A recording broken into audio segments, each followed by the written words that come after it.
l'antre des démons. Voici le deck des Tzimiscés, dont les disciplines sont Animalisme, qui permet de combattre et de bloquer. Auspex, une discipline qui est principalement défensive. Et Vicissitude, qui est extrêmement dangereuse en combat. Elle vous permettra de faire des dégâts aggravés à courte portée et longue portée. C'est la discipline signature des Tzimiscés. Cette fois-ci, nous avons affaire à un archétype de type Wall, c'est-à-dire une stratégie basée sur une solide défense. Vous pourrez bloquer et punir en combat les actions inconsidérées. De plus, vous avez accès à de la redirection de morsure. En optant pour les Tzimiscés, vous aurez un deck très défensif et très oppressant en combat. Votre capacité à faire des aggravés en fera réfléchir plus d'un quand il se risquera à rencontrer l'un de vos vampires. De plus, il y a de nombreux styles de combat avec en prime la seule gestion des fins de combat dans tout le set réédité par Black Chantry Productions. Les vampires de la crypte sont puissants, avec quelques voix qui peuvent faire pencher la balance lors des votes. Le défaut de ce deck est qu'il tue difficilement sa proie, et en général le meilleur moyen pour cela risque d'impacter toute la table.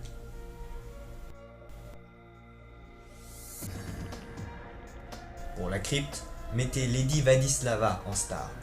Elle possède les 3 disciplines de clan supérieures, 3 voix et un pouvoir qui la rendra oppressante tous les combats. Ludmilla et Rurik sont de très bons soutiens à votre star. Retirez Ilas et jouez uniquement Yuri que si vous optez pour le combat avec Animalisme. N'oubliez pas que les Tzimiscés combinent les 2 meilleures disciplines pour bloquer du jeu, Animalisme et Auspex. Comme vous l'aurez compris, vous devrez mettre en torpeur les vampires les plus gênants, que ce soit en les bloquant ou en rentrant directement en combat avec eux. Les autres actions seront des actions d'installation avec les cartes suivantes. État de siège. Cette carte sera d'une grande économie de ressources. Seuls les vampires avec un titre peuvent la jouer. Ça tombe bien, c'est votre cas. Corbeau Espion vous permettra d'avoir de l'interception de base, et donc d'économiser vos cartes d'interception. N'oubliez pas que vous pouvez en cumuler plusieurs. Champ Profond vous donnera soit un bonus de morsure, soit vous permettra de rentrer directement avec un vampire. Très souvent, je vous invite à utiliser le bonus de morsure sur votre proie et rentrer en combat avec les vampires de votre prédateur.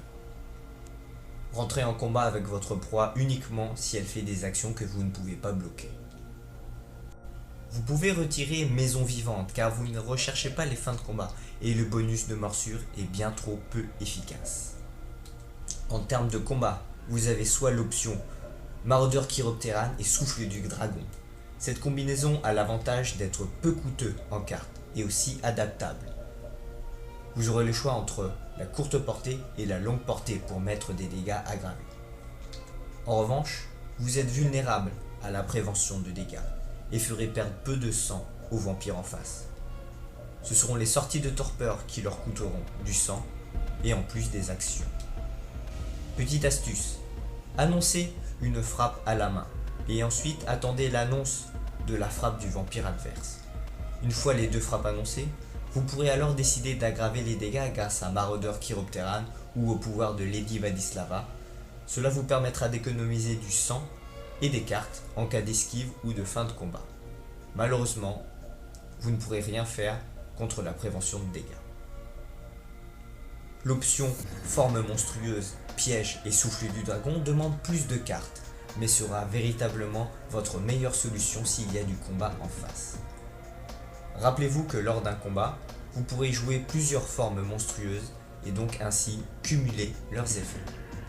En faisant cela, cela vous permettra de prévenir des dégâts et aussi d'en faire énormément. Piège mettra à mal toutes les cartes de prévention. Ajoutez-y quelques essences intérieures afin de bien optimiser tout cela. Et Pistache télépathique sera parfait avec cette combinaison puisqu'elle relancera des runes bénéficiant de tous vos bonus.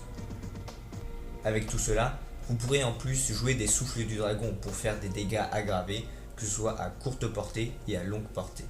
Le défaut de cette carte, c'est qu'à courte portée, vous subirez aussi les dégâts aggravés. Mais vous pourrez les prévenir grâce à forme monstrueuse. N'hésitez pas dans ce cas-là à jouer souffle du dragon uniquement en inférieur. Et pour finir, il y a l'option animalisme. Là, c'est le module qui coûtera pas du tout de sang et fera énormément de dégâts. Corneille noire avec aide des chauves-souris feront beaucoup de dégâts en peu de cartes. Mais le combat malheureusement sera souvent prévisible. Une manœuvre et une poursuite chaque round. Et n'oubliez pas, quel que soit votre module de combat, Pistache télépathique sera votre meilleure arme contre les cartes fin de combat, en plus d'avoir la possibilité de rajouter des poursuites.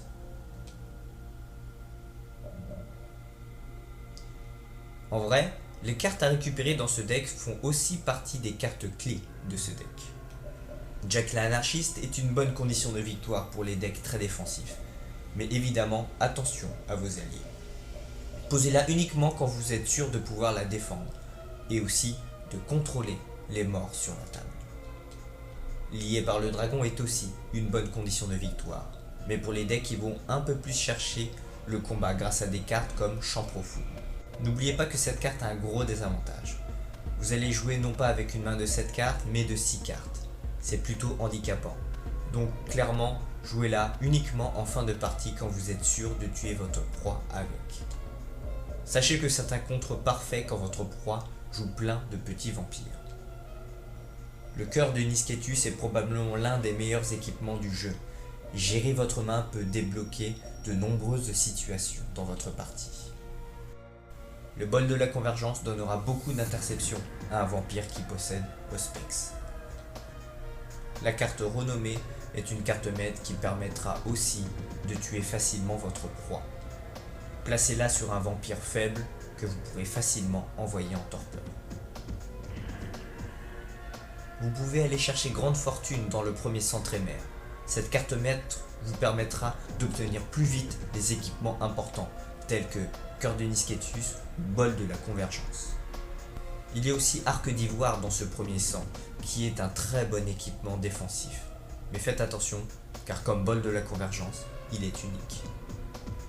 Perfectionniste, dans le bal des libertins, vous permettra de récupérer facilement du sang. KRCG, radio d'information, dans le pacte avec les Néfandis. C'est une carte maître qui permettra d'avoir de l'interception sur table, avec un petit bonus. Vous pourrez donner de l'interception à un vampire que vous ne contrôlez pas, mais attention, cela ne sera pas sans risque. Vision de l'aigle, dans le même deck, vous donnera soit un bonus d'interception, soit la capacité unique de bloquer n'importe qui sur la table, et donc d'envoyer aussi n'importe qui en torpeur en combat. C'est votre carte clé qui permettra de contrôler les morts des joueurs sur la table. Conseil des chats dans le premier sang Nosferatu est une carte très polyvalente, soit de l'interception, soit un redressement après un blocage. Dans le premier sang Nosferatu, vous aurez aussi Siège de pouvoir Montréal, qui vous permettra d'influencer gratuitement, voire de gagner de la réserve en récupérant cette influence.